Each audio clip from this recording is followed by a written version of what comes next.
Greetings and welcome to my channel. I just finished mixing a track in DolbyAtmos. It will be available on streaming platforms in a couple of weeks. It's called Frozen. You can listen to it on my website. I have a stereo version of it under the music tab if you want to check that out.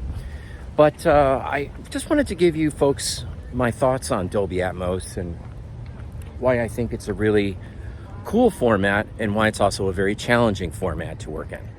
So cool, if you have a very ambient piece of music, it's got a lot of space in it, DolbyAtmos can really bring a lot of enhancement to the end user listener experience.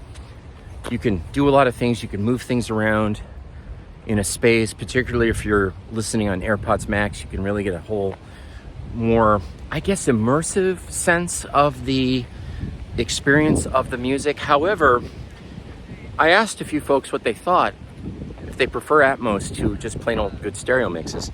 And I was surprised with what I heard. I heard people say they actually prefer stereo mixes in many cases because the Atmos mixes make them feel like they're really far away, spatial audio, etc.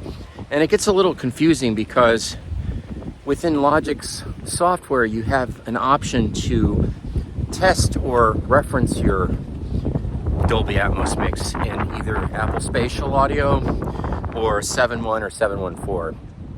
And so I flipped between a couple of the different formats while I was mixing, and I noticed a pretty big difference in actual output quality. And I have to be honest, the energy and the depth and the strength of the two mix was far more impactful to me than the Atmos mix. But the Atmos mix does make you feel slightly more immersed in the ambience of the track because you're using objects and beds, and you're sort of placing things in a different way, in a different manner. So I'm curious as to what everybody thinks.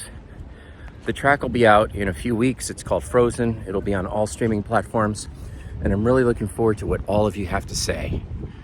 So please comment and have a great day.